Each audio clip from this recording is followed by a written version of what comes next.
कविता और राज hotel room में एक ही बेड पे एक ही साथ सोए हुए थे। अभी थोड़ी देर पहले ही इनके बीच में शारीरिक संबंध बना था। कविता को अब राज के ऊपर पूरा विश्वास हो चुका था क्योंकि वो पहली बार राज से मिली और बहुत खुश हुई। हालांकि कुछ समय पहले इनकी फ़ोन से बात भी हुई थी। ये लोग पिछले कई दिनों से एक दूसरे से संपर्क में थे, लेकिन ये मुलाकात बहुत खास थी क्योंकि पहली मुलाकात थी। वहाँ पर कविता अपने मन की बात कहती है राज से, कहती है कि जो तुम चाहते थे वो तो हो गया, अभी शादी की बात कर लेते हैं क्योंकि मुझे शादी करनी है तुमसे, मैं तुम्हारे बिना किसी और से शादी नहीं करूँगी। इसके बाद राज कुछ ऐसी बात बोलता है जो सच में राज होता है। जब वो बाहर निकल कर आता है तो कविता के पैरों तले ज़मीन खिसक जाती है। उसे समझ में नहीं आता कि उससे इतनी बड़ी चूक कैसे हो गई, उसने अपनी ज़िंदगी को दांव पे कैसे लगा दिया। आज की ये कहानी कहीं न कहीं आपको अंदर से सोचने पर विवश कर देगी और बताएगी कि आज के इस ऑनलाइन समय में सतर्क रहने की कितनी ज़्यादा आवश्यकता है। अगर आप नहीं सतर्क रहेंगे तो आपके साथ कब खेला हो जाएगा आपको भी नहीं पता। चलिए शुरुआत करते हैं। नमस्कार, मेरा नाम है राहुल और आप देख रहे हैं 9 PM विद जीआरडी।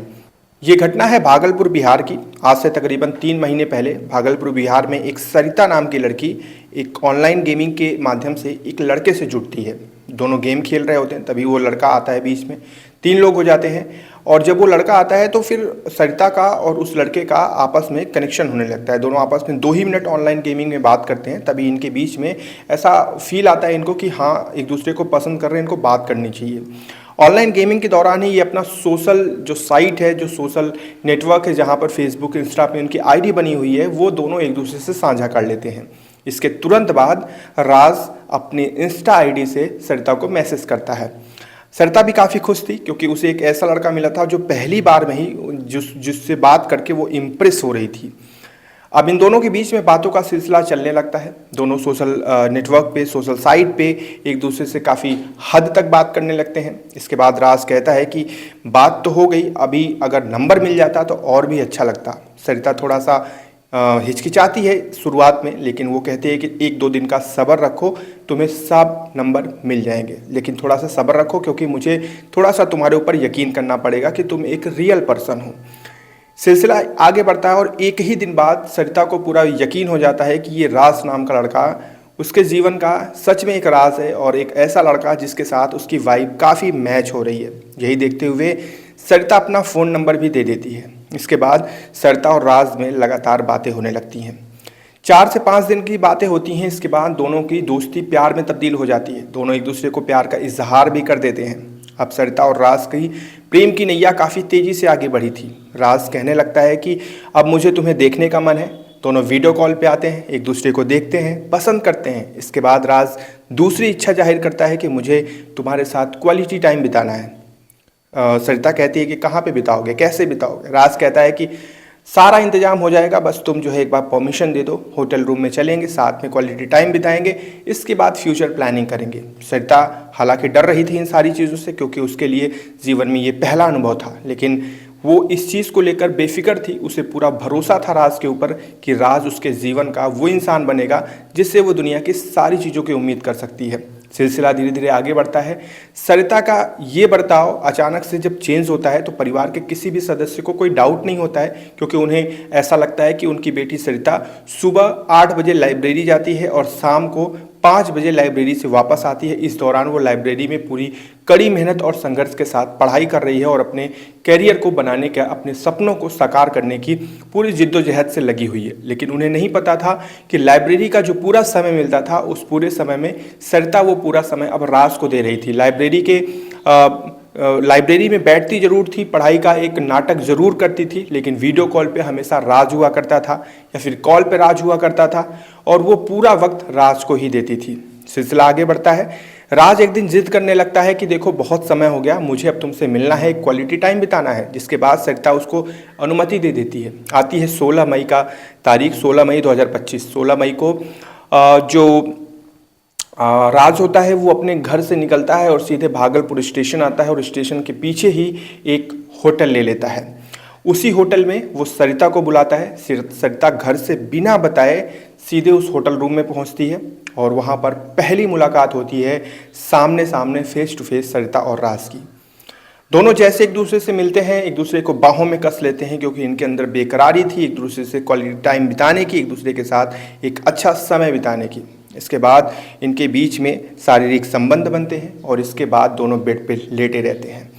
सरिता जब अपने मन की बात कहती है कि मुझे अब शादी करनी है, अब इस सिलसिले को आगे बढ़ाते हैं, आप घर पे बात करो क्योंकि मुझे अब आपके अलावा किसी और के साथ नहीं रहना। आप मेरे जीवन के पहले वो इंसान हो जिसके साथ मैंने इतना ज़्यादा क्वालिटी टाइम बिताया है और अपने जीवन का वो सारा चीज़ दे दिया है जो मैं आज तक किसी को नहीं दिया था।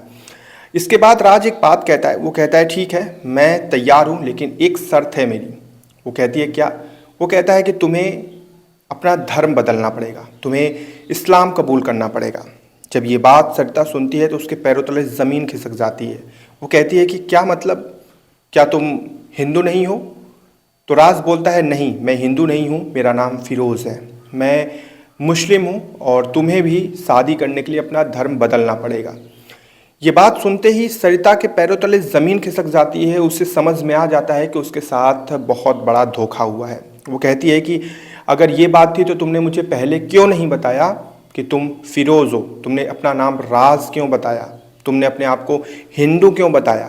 तो फिरोज़ कहता है कि मैंने कभी तुमको ये नहीं बोला कि मैं हिंदू हूँ, बस मैंने अपना पसंद का नाम राज रखा था, अदरवाइज़ मैं मुस्लिम हूँ और तुम्हें मुझसे शादी करने के लिए अपना धर्म बदलकर इस्लाम कबूल करना ही पड़ेगा, तभी मैं तुमसे शादी करूँगा, अन्यथा इस चीज़ को यहीं पे भूल जाओ। अब ये बात सरिता समझ चुकी थी कि उसके साथ धोखा हुआ है। हालांकि वहाँ दोनों की लड़ाई जरूर होती है लेकिन लड़ाई के तुरंत बाद दोनों अलग अलग हो जाते हैं। लेकिन जैसे ही सरिता अपने घर पहुँचती है उसके नंबर पे उसके व्हाट्सएप पे कुछ फ़ोटोज़ आती हैं। जब वो फ़ोटो देखती है तो उसका कलेजा फट जाता है। उसके पैरों तले ज़मीन तो पहले ही खिसक चुकी थी, अब उसे लगता है कि सब कुछ ख़त्म होने वाला है क्योंकि फ़ोटोज़ उसकी खुद की थी और वो भी अश्लील फ़ोटो। अभी थोड़े समय पहले ही होटल रूम में वो राज के साथ जो उसने क्वालिटी टाइम बिताया था, राज ने अपना फ़ोन छुपा कर रखा था जिससे वो एक फ़ोटो और तस्वीरें और वीडियोज़ बना लेता है। जब ये फ़ोटोज़ पहुंचती हैं सरिता के फ़ोन में तब वो समझ जाती है कि सामने वाला इंसान ने कभी प्यार किया ही नहीं है बल्कि उसने हमेशा धोखा देने की कोशिश की है। सरिता कहती है कि तुम चाहते क्या हो मुझसे? वो कहता है कि जो मैं चाहता हूँ वो तुमको करना ही पड़ेगा, चुप मार के ट्रेन पकड़ो और तुम सीधे पटना आ जाओ। अब यहाँ पर सरिता को के पास कोई दूसरा विकल्प नहीं था। वो घर से बिना बताए निकलती है और जाती है, सीधे ट्रेन पकड़ के पटना पहुँच जाती है और वहाँ पर 1 से 2 दिन का समय ये साथ में बिताते हैं। और सरिता एक दो दिन जो साथ में रहती है फिरोज़ के, उस दौरान वो यही चीज़ समझती है कि उसके साथ लगातार फ़रेब हो रहा है, उसके साथ एक तरीके से दुरुपयोग हो रहा है, उसके शरीर का दुरुपयोग हो रहा है क्योंकि फिरोज़ उसके साथ शादी तभी करेगा जब वो अपना धर्म बदलेगी। थोड़ा सा मौका पाकर सरिता फ़ोन करती है अपने घर पर और हिम्मत जुटाकर अपने माँ बाप को सारी व्याख्या बता देती है कि उसके साथ किस तरीके से फ़रेब हुआ है। जब माँ बाप को पता चलता है तब वो नज़दीकी थाने जाते हैं और रिपोर्ट दर्ज करवाते हैं, लेकिन थाने में पहुंचने के बाद पुलिस वाले इधर उधर करने लगते हैं। हालांकि ये बहुत बड़ी शिकायत मिली है कि पुलिस वालों ने कई दफ़ा कम से कम 1 से 2 दिन तक परिवार वालों को इधर से उधर घुमाया। आखिरकार फिर रिपोर्ट दर्ज होती है और लड़के को गिरफ्तार किया जाता है और आगे की पूछताछ जारी है। और अब इसमें यही चीज़ निकल कर आएगी, जाहिर सी बात है कि लड़का इस्लाम धर्म का है और लड़की हिंदू धर्म की है, या तो इनकी कभी शादी नहीं होगी या फिर किसी एक को अपना धर्म बदलना पड़ेगा, तभी आगे जाकर चीज़ें स्पष्ट हो पाएंगी और पूछताछ में और भी चीज़ें स्पष्ट हो सकती हैं। तो बात ये रही कि देखिए ऑनलाइन गेमिंग के माध्यम से सरिता को राज मिला था, लेकिन सरिता की गलती ये थी कि उसने कभी ये चीज़ स्पष्ट नहीं करनी चाहिए कि सामने वाला इंसान हिंदू है या फिर मुस्लिम है, दूसरे धर्म का है या फिर अपने धर्म का है। सिर्फ नाम से ही सरिता ने जज कर लिया कि हाँ ये हिंदू ही होगा, प्लस अपने घर को बिना बताए, बिना किसी अनुमति या बिना किसी को सूचित किए हुए डायरेक्ट होटल रूम में पहुंच गई। ये सरिता के दूसरी सबसे बड़ी गलती थी। हालांकि फिरोज़ की जितनी गलतियां हैं वो तो आगे इन्वेस्टिगेशन में पता ही चल ही जाएंगी। मैंने सोचा कहानी के माध्यम से आपको ये बताऊं और आपको सचेत करूं कि अगर आप ऑनलाइन किसी भी इंसान से जुड़ते हैं तो आंख बंद करके भरोसा मत करिए, बहुत सतर्क और सावधान रहने की ज़रूरत है। ध्यान रखिएगा अपना। जय हिंद।